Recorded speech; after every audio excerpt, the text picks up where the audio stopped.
Ladies and gentlemen, in this Asteroid Fight Club meeting, on days like this, I find myself talking to y'all about the truth. I'm talking the real, hardcore truth that stands and isn't part of some delusional cheerleading. Because, so let me just say it. Okay. The whole story is that since 1986, when Carl Benz began the first commercial production of motor vehicles with the internal combustion engine, we have basically been in a oil and war economy. And I believe World War I followed, and came World War II, and came Vietnam, and then came a whole bunch of little conflicts, which led to 2001, which then came, Boeing, Lockheed Martin, Raytheon versus a bunch of goat herders.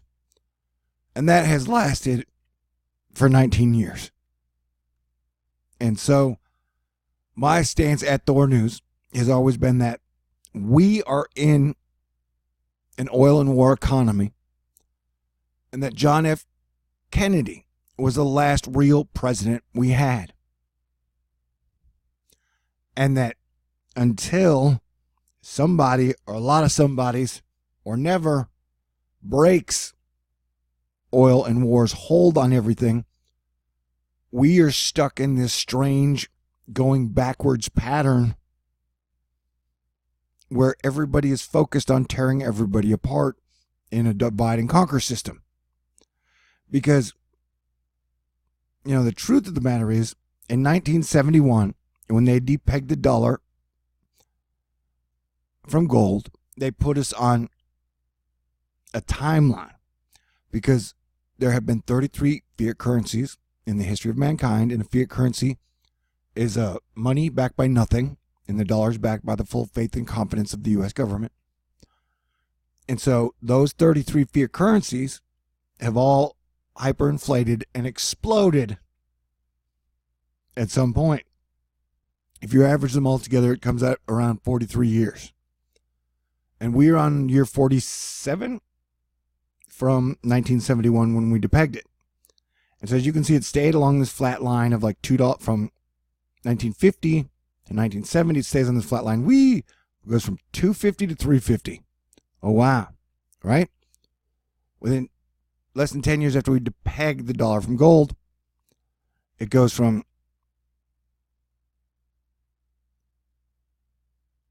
$350 all the way up to $38. Was that 1,000% increase? And so, as you can see from like here to here, it's pretty much almost a straight line. And so, from 1970, since we depegged the dollar, it went from $3 to it peaking out at about 127 in 2008. And that is another reason I don't get into all the political cheerleading, because the first term of George W. Bush, we had much the same thing, that he was the greatest president of all time. And then we invaded Iraq, and that was a total clusterfuck. And so, technically, I don't think we should judge a president until he leaves office. Because after we invaded Iraq, we ended up handing Wall Street a blank check in 2008, right before he left office. So you really couldn't give a full report card on his administration until he was done, And so that's why it's just weird that, like, no one's allowed to criticize, you can't criticize the Democrats, you can't criticize the Republican, or neither one, and nobody can claim that either one of them makes any mistakes. And so being a guy who's like trying not to blind about the bullshit, I got to say I pray that Trump is a good guy, because if he is a total bad guy, then we are fucked. And so it's just weird that my problem started around October. Well, I'll get that in a second. I want to say, so what is it, 134 years, science has not been able to come up with a better invention than the petroleum engine. And remember, everything in our whole economy is centered around petroleum. The cities, they're designed to create traffic. And because you in your car, you run your gas, even when you're idling. It has wear and tear in your car. You have to pay car insurance. You got to pay for your car, get a car payment. You got what? Insurance tags, inspection tags, state tags. You know, there's like our whole economy since then has been based around oil and gasoline. And so even the whole Brexit thing, it's like we've been chained to this economic model. And Sun Tzu said, deception is the key to war, for a long fucking time, man. And so, and when people are like, I love the Constitution, I'm like, well, dude, the problem is that the Constitution says Congress prints the money. Only Congress shall print the money, which it did until 1913.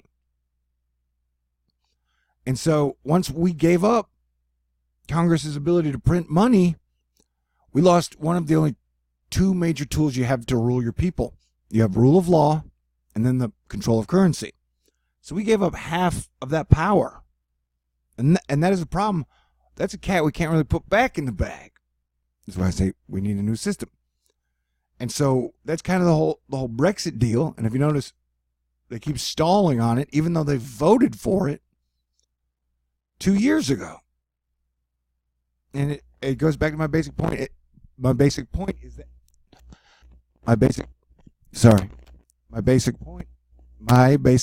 of we have to find a new system, man. And that we can't stay on this system forever. And so that's what it feels like, is that like everybody's really just hanging on to the old system as long as they can. A, because you're making more money at it now than you ever did. And B, people don't like change. And I get that. But, man, we're running out of time. And so, it's why, and oil is now on, because they started fracking with nukes in around 2008 after they got the GPS in, and they started side fracking. And so we are on a record supply. And so, the fact that that everybody spends so much, all of your, I would guess anywhere from 15 to 30% of people's income is taken up by the amount of money they pay for energy, whether it be oil or electricity. And as great as science is, somehow it can't figure out how to improve on oil or electricity. And this shit has become more expensive than it's ever been. And so, like, our whole fucking economy has become built on make it more complicated and make it more expensive. And so it's just hard for me to get all excited when we're staring at, this is the dragon, dude, where you got, and I'm just showing you the facts. January 2016, oil fell to $34 a barrel. And then it slowly climbed all the way up.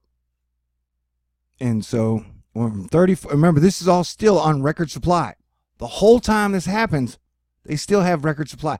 They still have everything totally filled.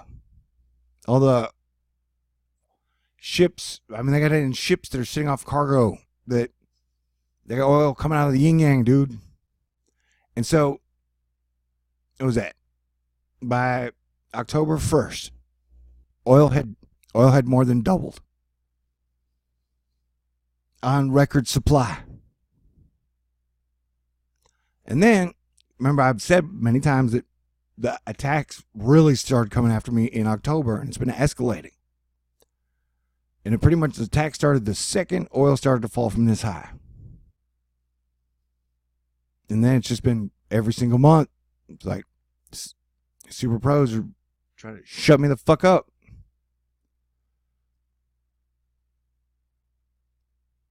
And so, that's where today it's at $69. So we're back up. Notice how it dropped all the way back down.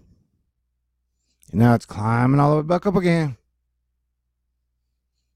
And so if you want a gauge of how great we're doing, all you got to do is look at the oil prices, man.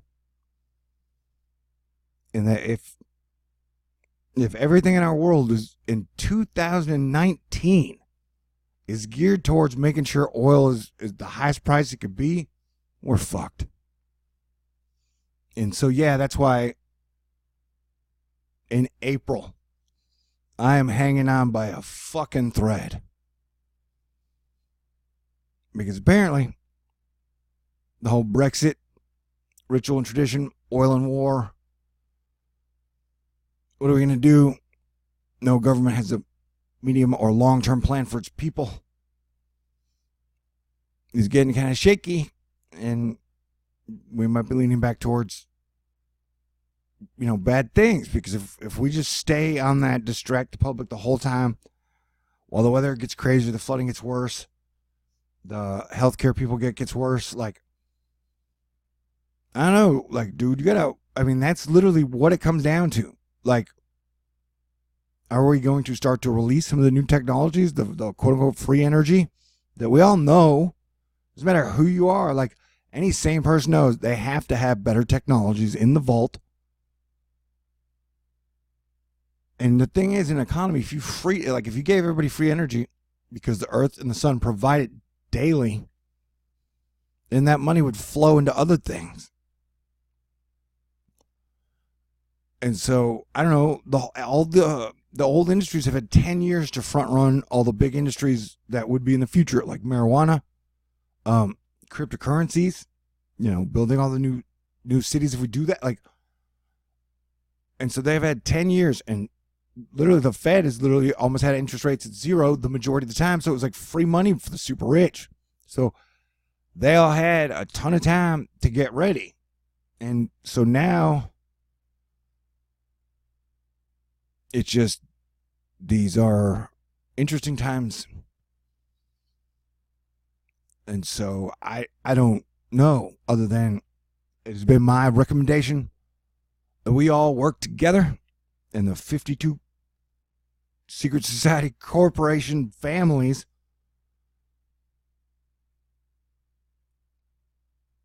take responsibility and know that they are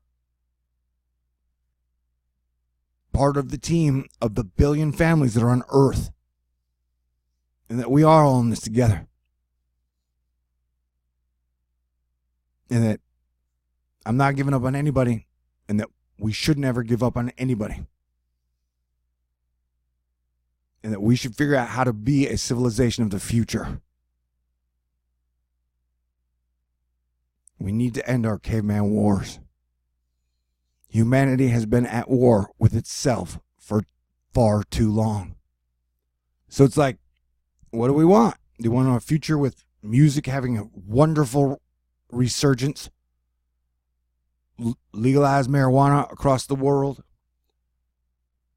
Figure out a way to fix our healthcare system? Build new cities? Have great new inventions? Or do we just want to hang on to this 1886 World War III forever, where it's man versus man, sex versus sex, religion versus religion, and everybody talks about politics all the time? I don't know, man. We'll see. But oil. I ain't hate on anybody. I'm saying, here's the truth, that